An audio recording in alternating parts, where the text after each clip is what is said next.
우리 다 함께 자리에서 일어나셔서 오늘 우리에게 주시는 하나님의 말씀 함께 보겠습니다. 오늘 우리에게 주시는 하나님의 말씀은 히브리서 11장 32절부터 40절까지의 말씀입니다. 신약 366페이지에 있습니다. 히브리서 11장 32절부터 40절까지의 말씀 제가 받들어 읽겠습니다. 내가 무슨 말을 더하리요? 기드온, 바락, 삼손, 입다, 다윗 및 사무엘과 선지자들의 일을 말하려면 내게 시간이 부족하리로다. 그들은 믿음으로 나라들을 이기기도 하며 의를 행하기도 하며 약속을 받기도 하며 사자들의 입을 막기도 하며 불의 세력을 멸하기도 하며 칼날을 피하기도 하며 연약한 가운데서 강하게 되기도 하며 전쟁에 용감하게 되어 이방 사람들의 진을 물리치기도 하며 여자들은 자기의 죽은 자들을 부활로 받아들이기도 하며 또 어떤 이들은 더 좋은 부활을 얻고자 하여 심한 고문을 받되 구차히 풀려나기를 원하지 아니하였으며 또 어떤 이들은 조롱과 채찍질뿐 아니라 결박과 목에 갇히는 시련도 받았으며 돌로 치는 것과 톡으로 켜는 것과 시험과 칼로 죽임을 당하고 양과 염소의 가죽을 입고 유리하여 궁핍과 환난과 학대를 받았으니 이런 사람은 세상이 감당하지 못하느니라. 그들이 광야와 산과 동굴과 토굴에 유리하였느니라. 이 사람들은 다 믿음으로 말미암아 증거를 받았으나 약속된 것은 받지 못하였으니 이는 하나님이 우리를 위하여 더 좋은 것을 예비하셨음즉 우리가 아니면 그들로 온전함을 이루지 못하게 하려 하심이라. 아멘. 이는 하나님의 말씀입니다. 자리에 앉아주시기 바랍니다. 오늘도 함께 예배하는 우리 모두에게 주님의 평화가 함께 하시기를 간절히 소원합니다. 쿠바의 어느 한 바닷가에 조각배를 타고 홀로 고기잡이를 하는 한 노인이 있었습니다. 이 노인의 이름은 바로 산티아고였습니다. 그는 그날 끼니도 때우기 힘든 가난하고 외로운 노인이었습니다. 이 늙은 어부는 매일 고기를 잡기 위해서 바다에 배를 띄우지만 한 마리도 잡지 못하고 돌아오는 것이 부지기수였습니다. 마을의 주민들은 그 노인이 너무 늙어서 이제 더 이상 고기를 잡지 못할 것이다 라고 시군거리며 그의 추랑을 비웃었지만 노인은 아랑곳하지 않고 의연한 모습으로 다시 바다를 향해 나가곤 했습니다. 그렇게 조각배를 타고 바다에 나간 노인은 무려 3달 가까운 84일 동안 빈 배로 돌아와야만 했습니다. 그 정도 되면 이제 출항을 포기할 만도 한데 노인은 85일째 다시 바다를 향해 나아갑니다. 그리고 오랜 사투를 벌인 끝에 자신의 배보다 더 큰 청새치를 낚아올립니다. 해밍웨이의 소설 노인과 바다의 줄거리이죠. 소설을 읽은 사람마다 느끼는 점이 다르겠지만 저는 소설을 읽으면서 이런 생각을 좀 해봤습니다. 과연 노인을 바다로 이끈 힘은 무엇일까? 노인은 왜 어떤 마음으로 그 바다에 매일매일 나갔을까? 저는 그것이 바로 희망이라는 한 줄기 끈이었다라고 생각을 합니다. 소설의 내용 중에 노인이 이런 말을 합니다. 희망을 버린다는 건 어리석은 일이야. 노인은 오늘은 비록 빈배로 돌아왔지만 내일은 만선으로 돌아올 수 있을 거야 라는 그런 희망을 가지고 무려 84일이라는 긴 시간 동안 포기하지 않고 매일매일 배를 띄웠고 드디어 85일째 작은 조각배에 실을 수도 없을 만큼의 큰 고기를 잡아내고야 합니다. 사람들은 내일의 희망을 가지고 오늘 하루를 살아가는 존재이지요. 우리가 잘 알고 있는 레미제라블이라는 뮤지컬 중에 이 One Day More라는 곡이 있습니다.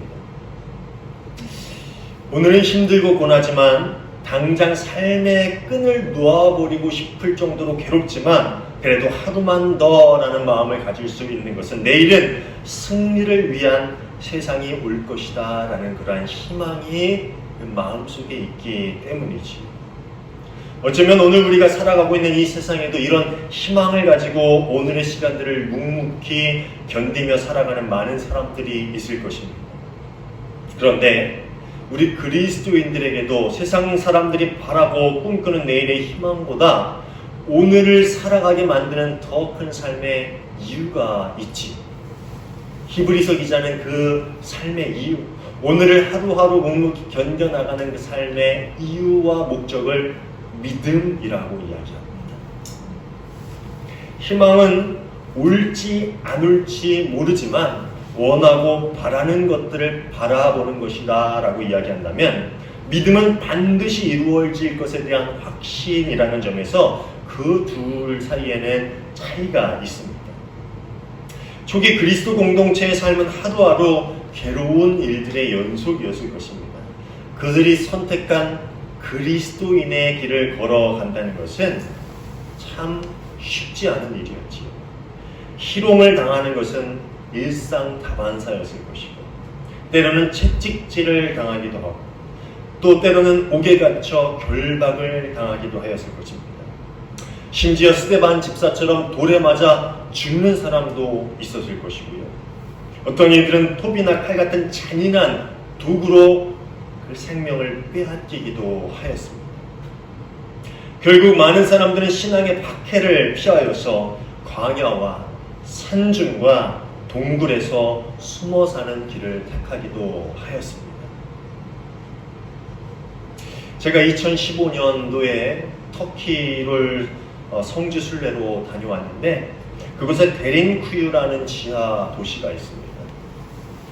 이 한때 기독교인들이 이슬람교도의 박해를 피해서 이 지하 도시로 숨어들어서 살았다고 하는데, 본래 더 밑으로 아주 깊이 도시가 형성되었을 것으로 추정하지만 현재는 지하 8층까지 공개가 되었습니다. 지하 8층 약 85m 땅 밑으로 굴을 파서 만들어 놓은 지하 도시가 바로 데린쿠유입니다. 저도 이곳에 방문해서 밑으로 내려가 봤는데 정말 사방으로 꽉 막힌 그런 땅속 동굴, 빛도 들어오지 않는 그 좁은 공간에서 어떻게 오랜 시간들을 사람들이 살았을까 하는 그런 생각을 할 정도로 열악한 장소인 것을 보았습니다. 지금은 관광객들이 가기 때문에 등을 중간중간에 켜놔서 그래도 빛이 있지만, 그 전기 등이 없는 그 옛날에 이 어두운 데서, 이 좁고 갑갑한 데서 그들이 어떻게 그 오랜 시간을 살아갈 수 있었을까라는 그러한 생각이 들었습니다. 그들이 뭐 엄청난 중범죄를 저지르고 그곳에 숨어든 것은 아니지요. 큰 죄를 저지른 것도 아니고 단지 예수를 믿고 그리스도인이 되었다라는 이유로 그런 많은 사람들은 가시밭길을 걸어가야만 했다라는 것입니다. 그런데 이런 암울한 현실 가운데서도 그들이 여전히 자신이 선택한 길에서 벗어나지 않았던 이유는 무엇일까요? 그리스도인이라는 옷만 벗어버리면은 조롱을 받지도 않고요, 매를 맞거나 죽임을 당하지도 않을 텐데, 오히려 햇살이 비치는 지상에서 행복한 삶을 살 수 있었을 텐데, 왜 굳이 그들은 십자가의 길이라는 그런 험난한 길을 선택하고 그 길을 고집하였던 것일까요? 히브리서 11장이 믿음의 조상들의 삶을 이야기하면서 계속 우리에게 전하고자 하는 메시지는, 그들의 삶에 당장 고난의 길, 가시밭길만 보이고 돌팔매질과 죽음의 칼날이 계속해서 그들의 목숨을 위협하고 있지만, 그들이 보이지 않는 구원의 날에 대한 소망을 포기할 수 없었기 때문에 그렇게 하루하루 묵묵히 믿음의 길을 걸어왔다라는 것입니다. 즉, 그들이 믿음 때문에 그 길 위에서 떠날 수가 없었다라고 이야기하는 것이지요. 그들은 당장 눈에 보이지 않지만 확실한 약속으로 주어진 구원에 대한 믿음, 하나님 나라에 대한 소망을 가지고 현재의 모든 어려움들을 견디어냈다라는 것입니다.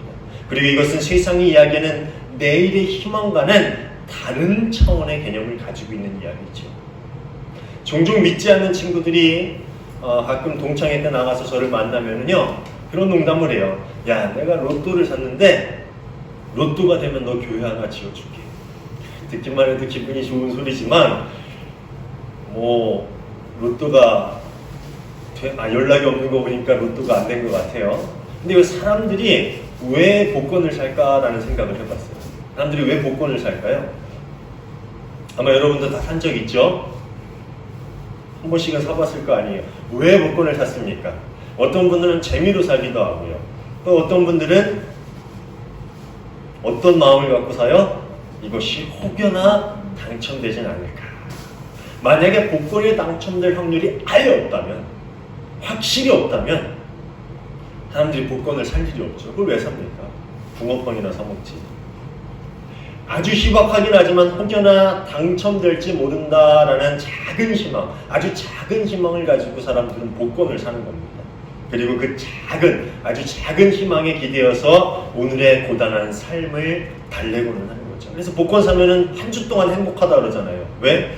복권이 당첨되면 내가 이 복권으로 뭘 해야지. 뭐 또 이것도 하고 저것도 해야지. 그런 상상 속에서, 그러니까 아주 작은 정말 희박한 그 확률에 기대어서 오늘의 삶의 고단함을 달래는 것이 그 복권을 사는 이유라고 이야기합니다. 그런데 어쩌면 사람들 모두가 세상을 향해서 가지고 있는 그 희망은 확률이 작냐 크냐의 차이가 있지 모두가 이런 불확실한 희망일지 모릅니다. 내일의 삶은 조금 여유 있어지겠지. 그런 희망? 내일은 오늘보다 더 좋은 일이 생기겠지라는 그런 희망. 몇 년만 지나면 지금 사는 게 조금 더 행복하고 즐거워지겠지라는 그러한 희망 등등 여러 희망을 가지고 오늘을 살아가고 있지만 근데 한 가지 확실한 것은 그 모든 것들이 불확실하다라는 것입니다. 언제 상황이 달라질지 어쩌면 오늘보다 내일이 더 힘든 일을 겪게 될지 그런 모르는 세상, 어떻게 될지 모르는 그런 세상을 우리는 살아가고 있죠. 그래서 불확실한 세상을 우리는 살아가고 있는 것입니다. 그런데 히브리서 기자는 11장을 통해서 분명하고 확실한 내일에 관한 이야기를 하고 있습니다. 그것은 우리 하나님이 우리를 위해서 예비하신 것이고 우리에게 가장 선하고 좋은 일들에 대한 것이지요. 그리고 불확실한 세상 속에서도 결코 변하거나 없어지지 않을 분명한 약속이라는 것입니다. 우리가 믿음을 가지고 그리스도인의 길을 걸어가기만 하면은 그 약속은 우리에게 반드시 주어질 세상의 어떤 회방에도 흔들리지 않고 심지어 죽음조차도 끊을 수 없는 확실한 약속이고 그리스도인들에게 주어진 유일한 소망이다라는 것입니다. 월터 브루그만은 자신의 책 다시 춤추기 시작할 때까지라는 그 책에서 하나님의 한결같은 사랑인 헤세드를 견고한 유대감이다라고 표현을 해요. 원래 이 헤세드라는 히브리어 단어가 하나님의 그 신실한 사랑을 의미하는 거죠. 그런데 이것을 견고한 유대감이다라고 표현을 하더라고요. 하나님께서 한순간도 하나님의 백성을 포기하지 않으셨고 또 자신이 지으신 자녀와 온 창조 세계를 향한 선한 목적을 가지고 계시고 모두에게 가장 선한 그 목적을 반드시 이루시는 절대 포기하지 않으시는 그런 분이시다라는 그런 속성을 가르쳐서 견고한 유대감이다라고 표현을 하고 있습니다.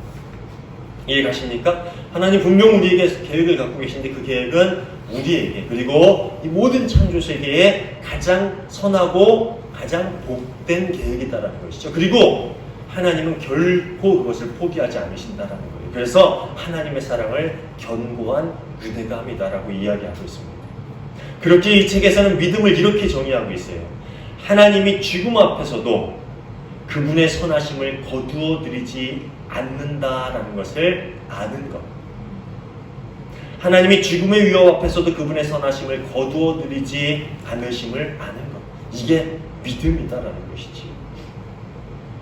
이 책에서 브루그만은 마르틴 링카르트라는 독일의 한 목사의 일화를 소개하고 있는데 이 코로나로 인해서 힘든 시간을 지나고 있는 지금 참 우리에게 유익한 이야기 같아서 소개를 해드리려고 합니다. 마르틴 링카르트는 독일에 30년 전쟁이 일어나던 시기에 독일 작은 마을에서 목회를 하고 있던 목사였습니다. 당시 상황은 오랜 시간 동안 전쟁이 지속되고 있었고요. 또 그 가운데 전염병에 따라서 많은 사람들이 매일매일 죽어나가는 그런 상황이었습니다. 그리고 결국 이 링카르트 목사의 사랑하는 아내마저 그 전염병으로 잃게 됩니다. 그렇지만 슬퍼할 겨를도 없이 하루에도 40명, 50명씩 전염병으로 죽어나가는 이들의 장례를 집례하면서 하루하루를 살아가고 있었다고 합니다.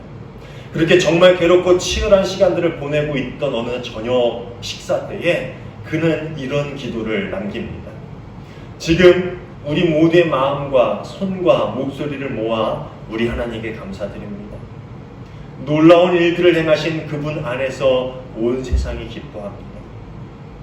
주님은 우리가 어머니의 팔에 안겨 있을 때부터 헤아릴 수 없는 많은 선물을 주시며 오늘도 여전히 베풀어 주십니다.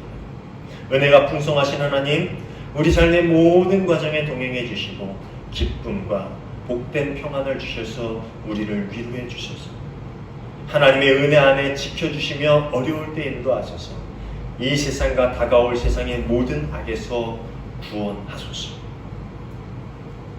기도문만 보면은요, 이 기도가 정말 평범한 어느 날 저녁에 드리는 기도에 다를 바가 없습니다. 그렇죠?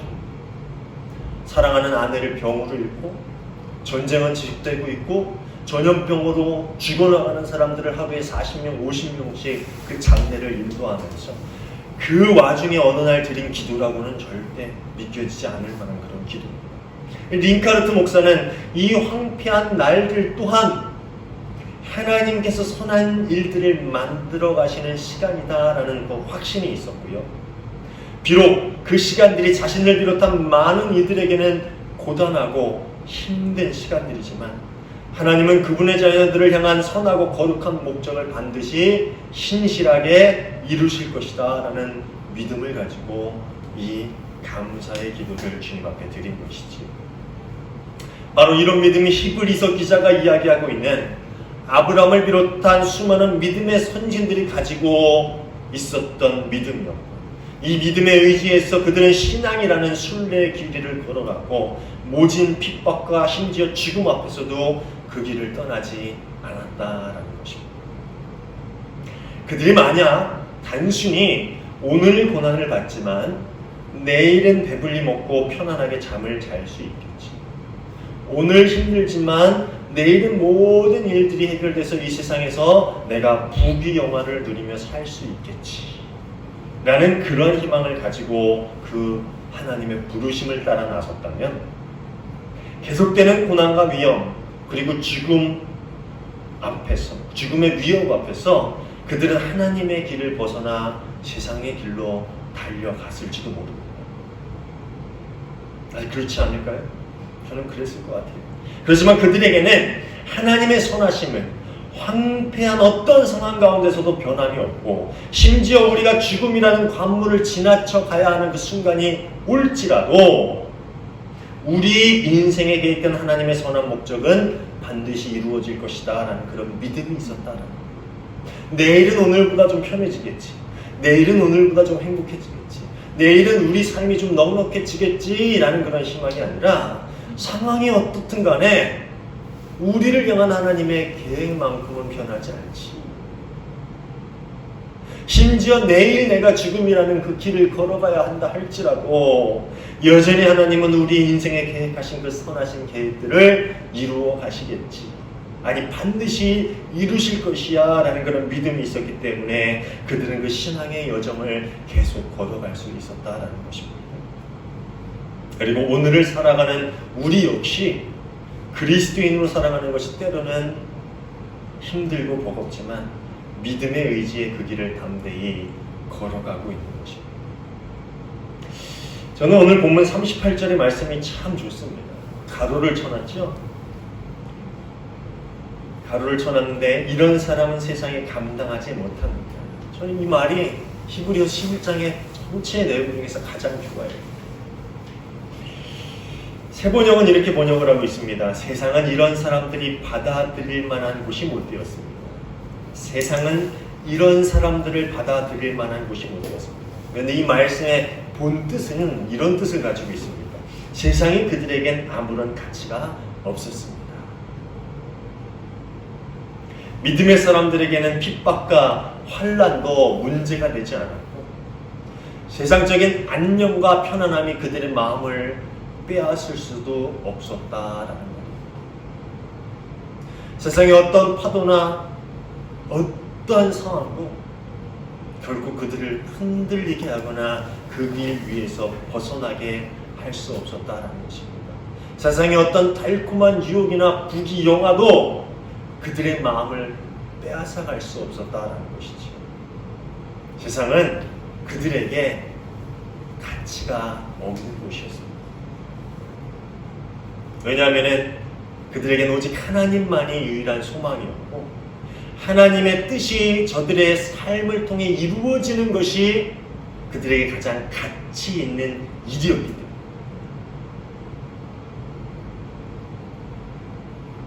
사랑하는 여러분, 이제 2020년 마지막 주일 예배를 우리가 드리고 있는데 사람들마다 만나면 그런 이야기들을 많이 합니다. 아니, 내년에는 올해보다 나아지겠지. 코로나도 끝이 나고 좀 올해보다는 더 편하고 행복하게 살 수 있겠지. 물론 그렇게 될 겁니다. 저도 그렇게 될 거라고 생각을 합니다. 내년은 코로나로 힘든 올해보다 좀 상황이 나아지겠지.